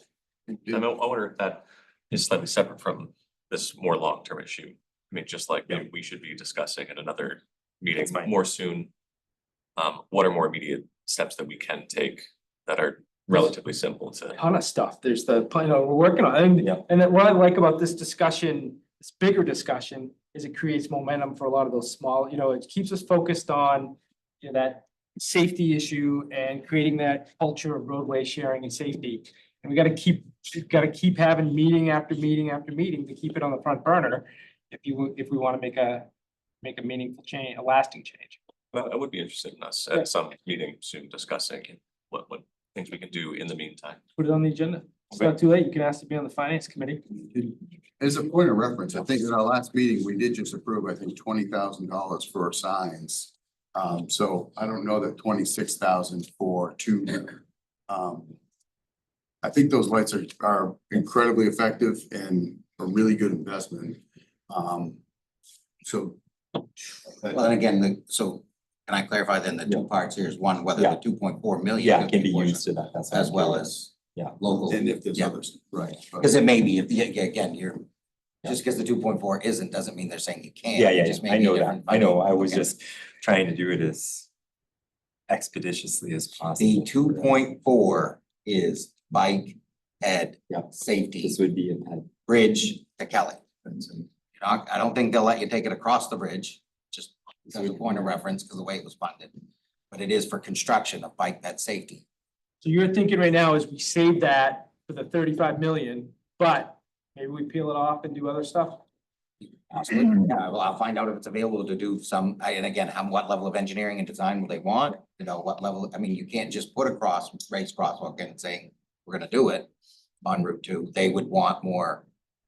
There'd be an agreement that you'd have to sign that would understand what we're doing and why. And I'm less motivated for the raise than I am for the lights, to be honest. The lights, yep. And I think that one right there and the one over here, Bennett, those are both really prime suspects. They're relatively new too, so we don't truly know the impact. Yeah. Some of these. I'll Let's definitely. figure out, let's get a solution. We might for- get an answer come. Anyways, sorry for derailing. No, you're gonna get a crosswalk. So let's get.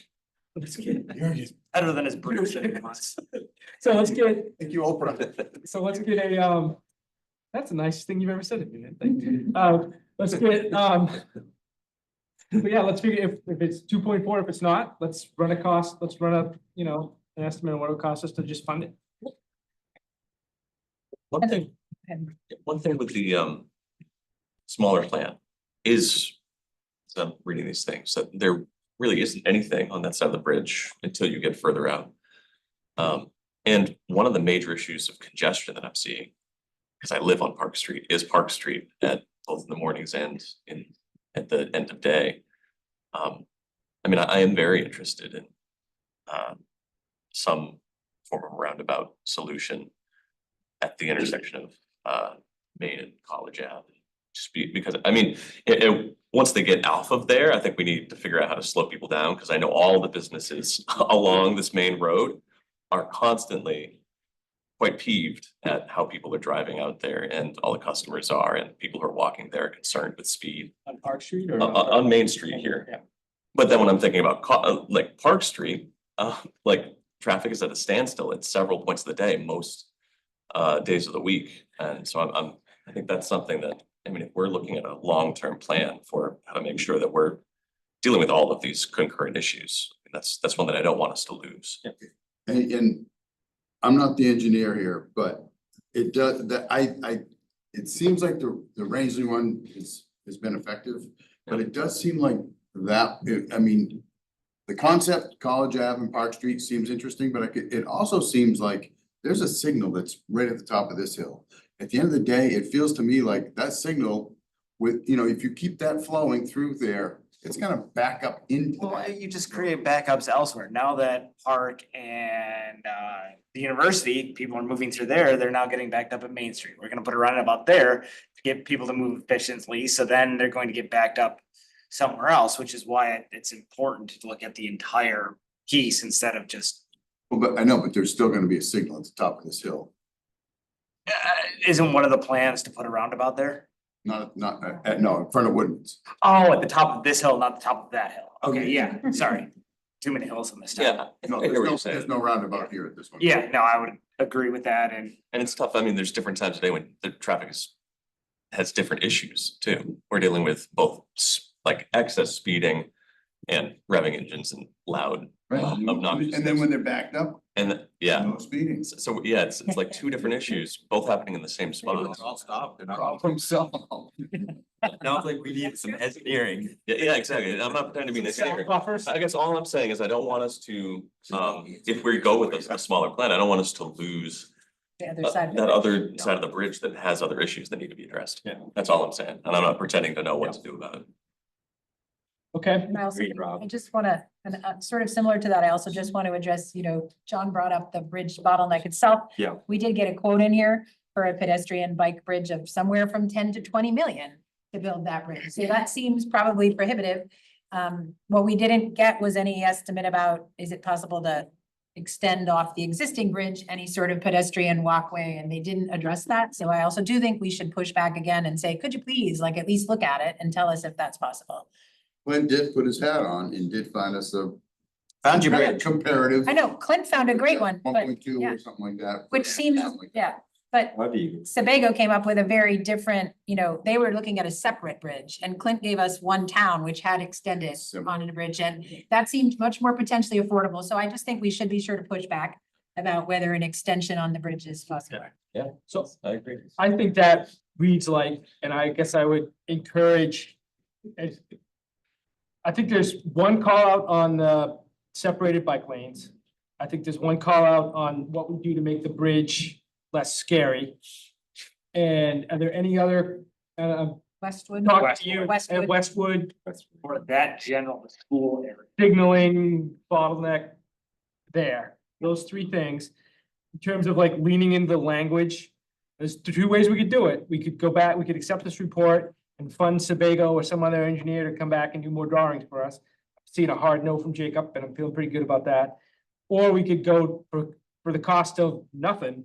We could charge our town manager with working with Sebago over the next few days to strengthen the language of those references around the bridge, you know, bridge bottleneck issue, Extension. the bike extension, we'll use the word extension Yeah. with widening of the bridge, well, Yeah, I don't know. What do you mean by Cantilevered, strength? cantilevered, whatever.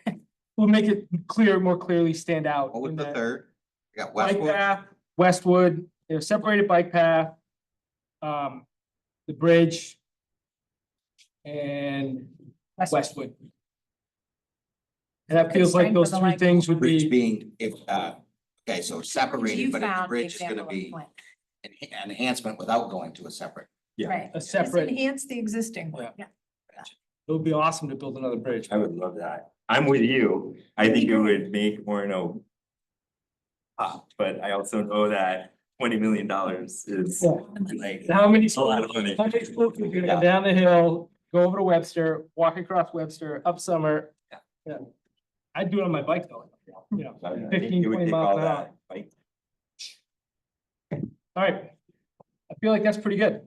So, yeah, I mean, I guess if you're asking the town manager to go work with Sebago on this plan, and I guess I'm reading the tea leaves here at the table, because I'm still on the other plan, but it's, seems like you're making the assumption that we're going with the $30 million plan. I guess I'd like to see that in this plan, so when we vote on it, I don't wanna We have to, prejudice the vote, but. we have to accept this either way, Yeah. whether we move forward with this plan or not, Leo. At some point, we have to accept this report in order to close it out, and the state pays part of the money for this report, is what I'm understanding. And until we accept it, we don't get the state money. Is that correct, Glenn? That, again, from the planners, yes, and that's perfect clarification. It's a 50-50 shared project. Right.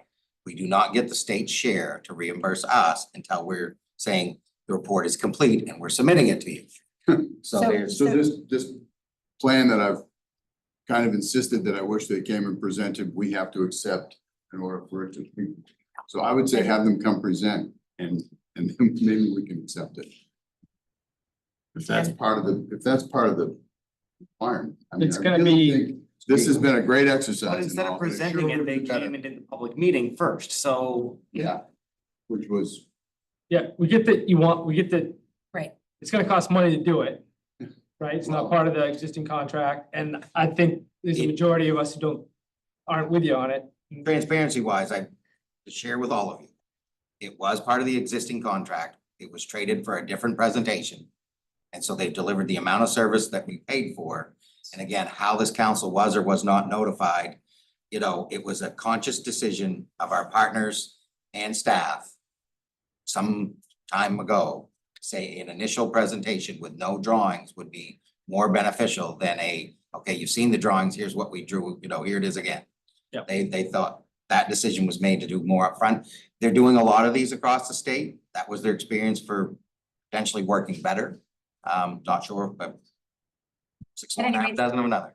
So like Dan is suggesting that before we accept this report, you ask Sebago to strengthen the language on those 3 points, Leo. Does Yep. that make sense? It's not about whether we do this plan or not. It's about before we accept the report, Dan's asking for the language to be stronger on those 3 things. And in your support, you also get to take the resolve to accept this and say whatever Well, you all right, want. I'll throw this out there. I like and think we should go with the larger plan and the few reasons that I think that. When we first started this process, I was skeptical because it was taking too much right away from Main Street. I didn't think that we were getting enough bang for our buck. And I also had concerns echoing Leo about the process. But now that I have, seen the summary that Clint put together as part of this, to know that councils before us have been working on this. So I think one of the transparency or why it seems like it's not transparent is that because, for better or worse, there's been a full changeover. So not one person has been here to see this whole process. That has led to some transparency issues that they just are what they are. So that's how I got comfortable with that aspect of it. From the right-of-way aspect of it, the 2 biggest pieces in my mind were the giant roundabouts in the center of town that were taking significant chunks of land. Those have been removed. So yes, I'm sorry, we may have to take, the town may have to take a little bit here and there, but we're not taking giant chunks of land. So I'm comfortable with that. And then the third piece is that, as far as from a bang for our buck standpoint, I still believe that this is a once in a generational opportunity for the town to leverage considerable, huge amounts of federal funds. And ultimately, this is going to go out to bond, and at that point, then the public, likely will get to decide whether we fund this or not. So Not the No. way we. I know, that's why I said likely. Well, we I'm can. going We to can push choose. for that to be a It public doesn't go referendum. to bond. We can choose to. Decide. We can choose But we to. can choose We have the to right to choose to if we chose to do it. do it that way. And I would push for that. So anyways, I know we're kind of dancing around it. I'm in favor of the big. Input from somebody who's raising their hand. Jeff? Are we? I just want to add two other items here. Long-term, 10 years timeframe. EPA is going to come down at some point in the future and dictate how this town manages stormwater. This project is an excellent opportunity to anticipate that and be prepared for that happening. That's going to cost millions and millions of dollars, and nobody knows where that money's coming from. The second thing is we are actively engaged in a review of the comprehensive plan. We're going to have a new comprehensive. And I think this process needs to be coordinated with the comprehensive plan process, because you may make decisions and find out that the comprehensive plan that you have to live with for the next 10 years says something very contrary to what you decide about this project. So I think that needs to be coordinated. Whatever the results are of the comprehensive plan, they dictate what you as a council have to develop a strategy to implement over the next 10 years. I This vote we project- nominate Jeff to do that for us, keep us. This project is gonna get built in the Yeah. middle of that 10 years. Yeah, no, it's a great point. Thank you. Yes, I'm Virginia Hackney, 51 North Main. And we take care of the garden that is at the end of that street. We put in a little tiny path, just mud and then gravel on top of it. I was amazed at how quickly bicyclists, dog walkers, people pushing baby carriages, and I've not seen any people with walkers. Well, I've seen people with walkers, but not any people really truly handicapped. People respond to the lure of a smaller path. And nobody comes down that street and goes around on the perfectly acceptable sidewalk that's round, that's near this street. I wish you could say to people that are helping you make this awful decision, to look again at collateral ways to get through this town. And as a naive person to this thing, it doesn't look like the platinum plan is gonna cost the town all that much more money. If I understand what those figures say.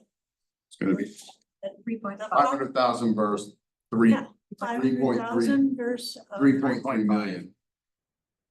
What does that mean in terms of taxes? That's the question. Yeah. Fast. all right, I think I think this has been a good conversation. I don't know that, my hope is given Clint some. Does anybody else in the public want to say anything before we put a bow on this thing? It's an absolute devil's solution to the whole traffic calming. Put Jersey barriers across the northbound, southbound entrance to I-95. You will have no more traffic. Yeah. There you go. If you'll take care of the garden, we'll do it. We'll do it. Yeah. You guys do what you do there. Dan, we do Um, have a hand raised online. It must be the right decision, right? If everybody hates it, we must have done something right. Yeah. DC somebody's on. Yeah. Oh, I'm sorry, yeah. Hey, Pete, you bring him over? Hey, Paul. Paul is, Eric introduced some of us to Paul today. He's with the Bicycle Coalition. Is that right, Paul? Yeah. Thank you so much for hearing my comment. I've been listening intently. I looked at your plans back from the February meeting. I attended your last meeting, I think it was about 6 weeks ago. And I will actually be in Orono this coming Thursday. And so I'd like to invite anyone from the public or staff or the council, of course, to join me for a ride or a walk at 1 p.m. to review some of these areas. But if you'll indulge me, I'd like to share some of what I've heard this evening and comment. I'm Paul Drynan. I'm the Active Transportation Director for the Bicycle Coalition of Maine. And I really want to thank you all for taking time to be, I'm hearing a lot of very thoughtful conversation about this investment in your community. For those of you who don't know, active transportation is defined as human powered.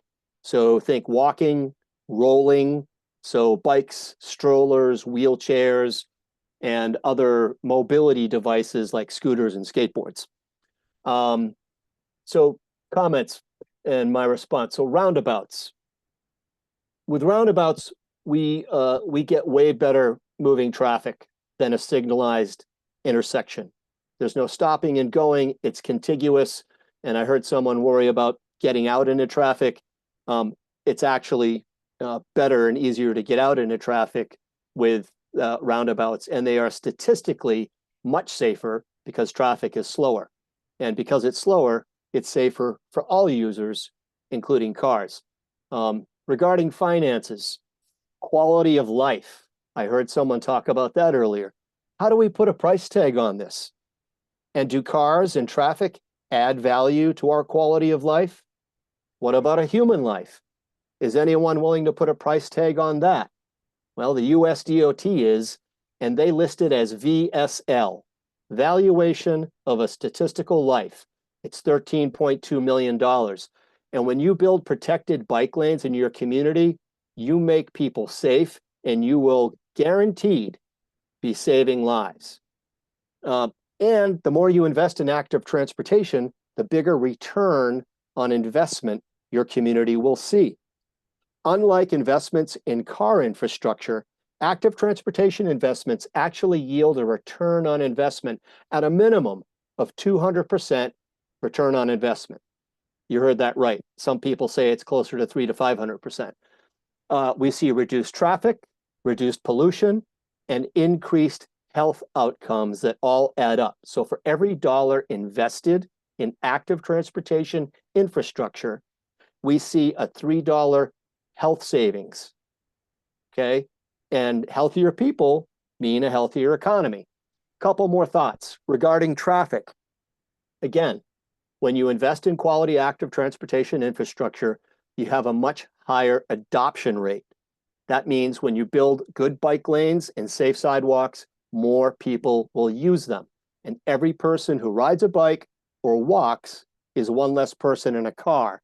And finally, regarding cyclists, you're absolutely right when you say that experienced cyclists are not the target audience. The target audience is your community's most vulnerable people. That's children and elderly.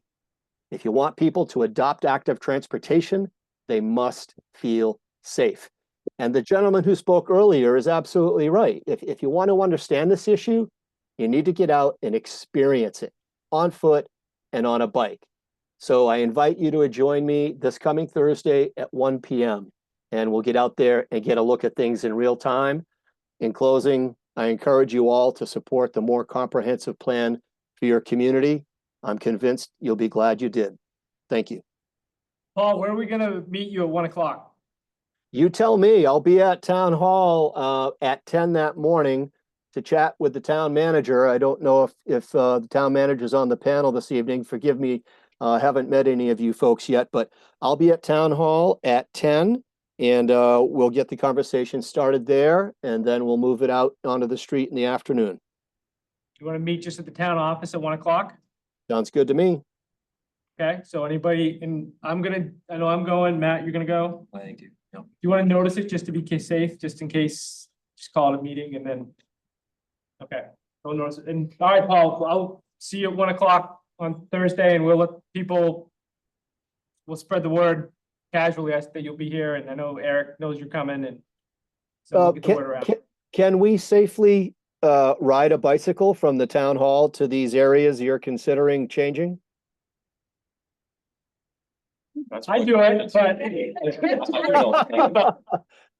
So the town office is right smack in the middle of the whole corridor, so. Perfect. We just. You can walk for sure.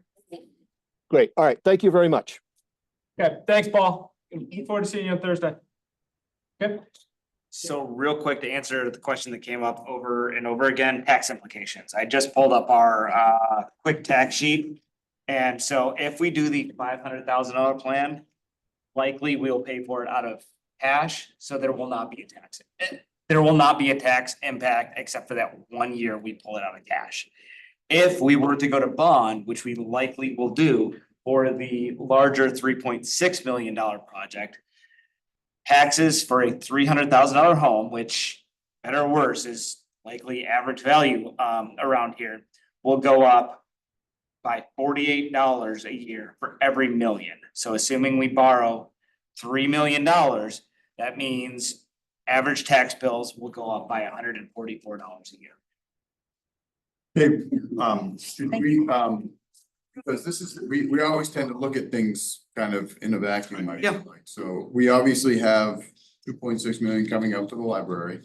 And there's gonna be theoretically something for our public works, 3 to 5 to 6, I don't know what that is. So if you were, That's a very good point. Yep. if you were to add those in there. So Is that something you can bring back This to us? is a This council bigger workshop that discussion, you want yeah. to work on. This is one that's Okay. on our list because we gotta talk about debt retirement. You are retiring debt in the next few years. So some of it will be offset by the debt retirement. You've got to pick which projects you want to prioritize and in which order and how many years you're putting in between. I don't think it's an issue of things that won't happen. It's more about when they'll happen. And that's, Well, that's- but that is, as I think, so as part of our budget package, Sarah and I put together a cool little spreadsheet. I think next week when we vote on this, Okay. why don't I modify this a little bit, knowing, with your help, Dan, knowing what we have coming up, that way we can have a full picture, knowing the projects that we have already approved. Is that good, Leo? That's Be a good idea, I think. Yep. Let's have it. All right, so what we're gonna do, and this is me thinking out loud based on what we talked about today, please push back or offer suggestions. But what we'll do is we're gonna have an order on our calendar, on our agenda next Monday, October 7th, which will be accompanied with a resolution, and it's gonna come at it to accept this report. And it's gonna come at it, the one that I'm gonna draft is gonna have, with Clint's help, is gonna be for the $300,000 for the approving the $300,000 for the preliminary engineering. We're gonna get the report, but the report's gonna come back to us with these 3 points of emphasis that we shared with Clint tonight. And if someone wants us to consider a different direction, I guess I would charge you with coming up with different language, or we could help you, Clint could help you come up with a different language. So anyone would be free to amend it in the moment. And the council will decide the direction we're gonna go in. So are we confident that the engineering study, our share is only $300,000, or that's just an, okay. That's what the resolution that Clint and I are gonna draft. I'm gonna draft it. Clint's gonna help me draft it, because it's the council's, make policy, but yeah. Have we seen, I don't know how it works, have we seen a contract for that? They will RFP, do I an guess? MOU with us, but if it is not 300,000, they are changing what they've told us. Okay, I just wanna make sure that I was there it's when not 300,000 next week, and then 6 months from now, it's 400,000, so on and so forth. 300,000 to my base with certainty. Does that mean that they can't change it? I don't make those kinds of promises with anybody, counselors. Tough being a town manager. They get Yeah, paid. it's not easy. Yep, Thank you. yep. Does Thank that you, work Dan. for everybody? And then again, if someone wants us to go in a different direction, no pun, that's not even a really good pun, but, so, work with Clint, come up with a different proposal, and we'll look at it all, but. Okay, All what are. thank you, everybody, and please don't forget your surveys, respond to my email about your survey, your committee assignments, or you're all gonna get. Counselors. There's a comp plan. Yeah, I would say the survey out comp there, plan too. survey for the Comp public. plan survey, fill it out. On the town It's on website. the town website. If you haven't filled it out, please do. Tango dancing every day. Who's dancing Friday? Thank you. You all. Thank you, Pete. You're gonna show up. We're adjourned. Jamie's belly dancing now. Wow. Thanks. Friday? Wednesday. I'm out of here Wednesday. Thank you. It was a good meeting. I thought we got through.